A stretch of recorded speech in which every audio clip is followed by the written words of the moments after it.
Hello everyone, welcome to Medhasvi institute. Students, आज हम शुरू करेंगे रिप्रोडक्शन चैप्टर, जिसमें हम सबसे पहले क्वेश्चंस देखेंगे रिप्रोडक्शन चैप्टर के। आई होप आपने अभी तक रिवीजन कर लिया होगा। आज हम शुरू करते हैं रिप्रोडक्शन के कुछ क्वेश्चंस। इससे पहले मैं आपको बता दूं स्टूडेंट्स, हमारा फेसबुक पर एक पेज है, आप जाके उसे फॉलो कर सकते हैं, सो दैट आपको नए नए क्वेश्चन डेली मिले। एंड आप यूट्यूब चैनल को हमारे सब्सक्राइब कीजिए एंड बेल आइकन जरूर दबाइए, सो दैट आपको नए वीडियो की नोटिफिकेशन टाइम टू टाइम मिलती रहे। साथ ही में आप इस वीडियो को अपने फ्रेंड्स के साथ शेयर कर सकते हैं, सो दैट उन्हें भी बेनिफिट हो सके, कुछ क्वेश्चंस उनको भी पता चले, सो दैट एग्जाम में वो इन क्वेश्चन को अच्छे से कर पाए। सो फर्स्ट क्वेश्चन है स्टूडेंट्स, ध्यान से देखेंगे। In spermatogenesis a primary spermatocyte produce four similar sperms while in oogenesis a primary oocyte form. तो आपको पता है स्टूडेंट, सबसे पहले क्या आते हैं? स्पर्मेटोगोनिया। स्पर्मेटोगोनिया के बाद क्या बनते हैं? Primary spermatocytes. एंड प्राइमरी के बाद बनते हैं सेकेंडरी स्पर्मेटोसाइट्स। तो यहां पर प्राइमरी से सेकेंडरी जब बनते हैं तो यहीं पर क्या होती है? मियोसिस, जो कि क्या है? एक्सक्लूसिव फीचर है जब गैमेटोजेनेसिस होती है, राइट। तो आप प्लॉइडी यहां पर देखेंगे तो स्पर्मेटोगोनिया की प्लॉइडी क्या होती है? 2n।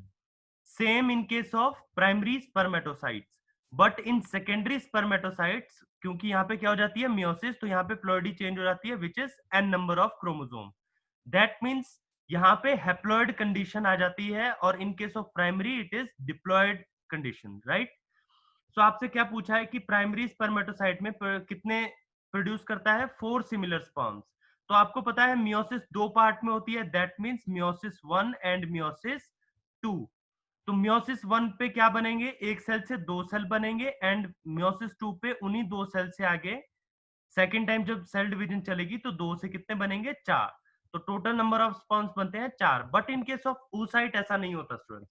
oocyte के टाइम पे क्या होता है? जब एक से दो बनते हैं तो एक काफी लार्ज बनता है और एक बिल्कुल छोटा सा पोलर बॉडी बनेगी। ऐसा क्यों होता है? क्योंकि जो ओवम है उसने एक पूरी लाइफ को फॉर्म करना है, उसके पास मटेरियल इनफ अमाउंट में होना चाहिए, सो दैट वो आगे नरिशमेंट प्रोवाइड कर सके। सेकंड डिवीजन स्टूडेंट जब इसमें होगी, ध्यान देना, तो सेकंड भी दोनों में होगी। दैट मीन्स ओवम में फिर से दो में डिवाइड होगा, जिसमें एक फिर से बड़ा बनेगा और एक फिर से बहुत छोटी सी पोलर बॉडी। अनइक्वल डिवीजन होती है जिसमें एक पोलर बॉडी बनती है एंड एक ओवम बनता है।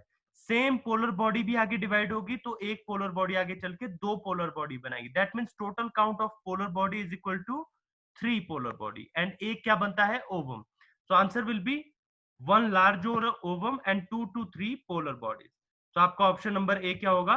करेक्ट आंसर होगा, राइट। तो आपको कॉन्सेप्ट याद रखना है, सो दैट आपको क्वेश्चन किसी भी तरह से अगर घुमा कर दिया जाता है तो आप उसे इजीली कर सके। बात समझ में आई?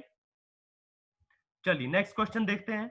100 स्पर्मेटोजोआ एंड 100 मैच्योर ओवा आर फॉर्म्ड बाय। तो आपको पिछले जो अभी मैंने आपको क्वेश्चन नंबर 1 में बताया, आपको उससे ये चीज आसानी से समझ में आ जानी चाहिए कि 100 स्पर्मेटोजोआ का मतलब है कि एक जो स्पर्मेटोगोनिया है, अगर वो चार स्पर्म प्रोड्यूस करता है तो 100 के लिए कितने चाहिए? 25। Obviously 25 into four is equal to, that is equal to 100 spermatozoa, right? But in case of 100 mature ovum, you need to have 100 oogonia. Why 100 oogonia? Because one oogonia कितने ओवम बनाता है? सिर्फ एक ovum. So we need to have 100 oogonia। बाकी की क्या बनती हैं? Polar bodies. कितनी? 2 to 3। पिछले क्वेश्चन का आंसर था, राइट। सो एक से एक ही ओवम बनता है, तो 100 मैच्योर ओवा बनाने के लिए भी हमें कितने चाहिए? 100 प्राइमरी oocyte। और क्या चाहिए? प्राइमरी oocyte चाहिए, राइट, नॉट सेकेंडरी। वाई? क्योंकि प्राइमरी के बाद क्या हो जाती है? मियोसिस हो जाती है, राइट। तो प्राइमरी oocyte भी 100 ही चाहिए एंड सेकेंडरी भी 100, तो कोई फर्क नहीं पड़ता। तो इसलिए answer will B 25 primary spermatocyte and 100 primary oocyte। Second option है 25 primary spermatocyte and primary oocyte and 25। Second option तो बिल्कुल गलत है, क्योंकि 100 अमाउंट है तो हम 25 तो कह ही नहीं सकते। तो third answer 25 secondary spermatocyte, which is correct in case of A, B and C, but 25 secondary oocyte is wrong। Clear? And secondary तो वैसे भी नहीं था, और यहाँ पे सेकेंडरी भी होता अगर यहाँ पे 100 होता तो कोई दिक्कत नहीं थी। And 50 secondary spermatocyte, which is wrong, right, and 50 secondary oocyte, ये भी गलत। तो आंसर क्या है आपका यहाँ पे? Option number A will be the right answer. Clear? तो आपको समझ में आया? बच्चे अगर किसी को कोई डाउट है तो वो कमेंट बॉक्स में अपने डाउट लिख सकता है, आपको रिवर्ट कर दिया जाएगा within few hours. Clear? Next question है primary oocyte is. So students, primary oocyte मैंने अभी अभी आपको बताया, प्राइमरी oocyte की प्लॉइडी क्या होती है, यही क्वेश्चन आपसे यहाँ पे पूछा है। तो देखो मैंने आपसे कहा था कि oocyte की अगर हम बात कर रहे हैं तो oogonia स्टार्टिंग में होगा, एंड oogonia से क्या बनते हैं? Primary oocyte। प्लॉइडी क्या होगी? 2n, that means diploid in chromosome number क्या होगा? डिप्लॉयड होगा, right? In case of primary oocyte it is also diploid. बात समझ में आई? प्राइमरी के बाद जब सेकेंडरी में आगे जाएगा तो यहाँ पे क्या होगा? मियोसिस होगी, एंड मियोसिस में इसकी प्लॉइडी क्या हो जाएगी? हाफ नंबर ऑफ क्रोमोसोम रह जाएंगे। सो यहाँ पे पूछा क्या है? प्राइमरी की, तो प्राइमरी में कितना है? डिप्लॉयड। तो answer will B A option. तो अभी तक आपने तीनों क्वेश्चन पढ़े और तीनों के आंसर क्या है? ए। क्लियर? कोई डाउट है स्टूडेंट्स तो आप कमेंट बॉक्स में कमेंट करके पूछ सकते हैं। अगर आपको अच्छे से समझ में आ रहा है तो आप लाइक एंड शेयर कर सकते हैं। क्लियर? नेक्स्ट क्वेश्चन है stages in menstrual cycle are.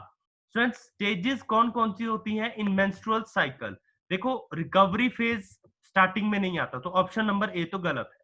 Second option हो सकता है क्योंकि प्रोलिफरेटिव फेज स्टार्टिंग में होता है। डी ऑप्शन भी गलत है, रिकवरी फेज आपको पहले दिया है। तो आपको देखते ही आंसर आपको बी और सी में से चूज करना है।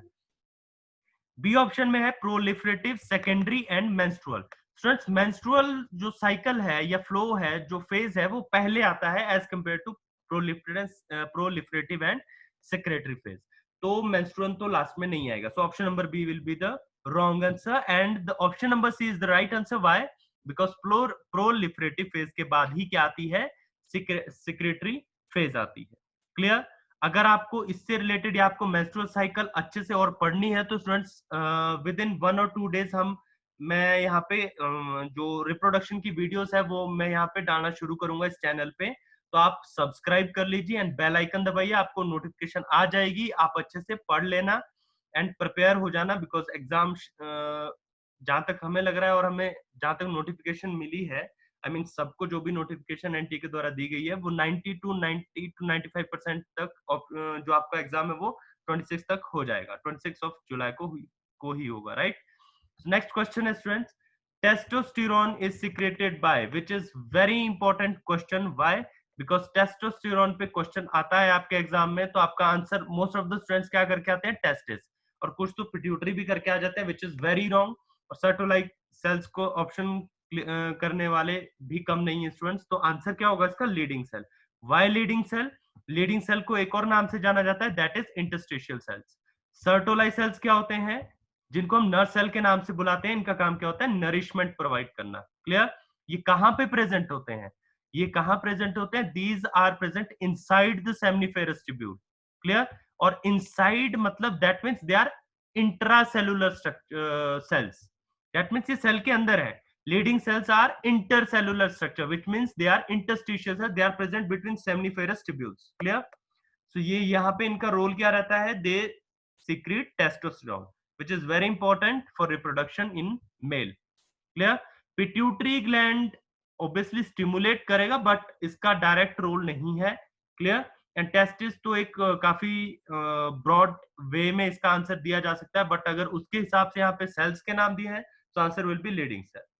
सो आई होप स्टूडेंट आपको इस वीडियो लेक्चर में कुछ क्वेश्चन बहुत अच्छे से क्लियर होंगे, आपके कुछ कॉन्सेप्ट होंगे जो आपको शायद इस लेक्चर में अच्छे से क्लियर होंगे। सो आप लाइक कीजिए, शेयर कीजिए और हमारी नेक्स्ट वीडियो का इंतजार कीजिए। So thank you so much students, thanks for watching.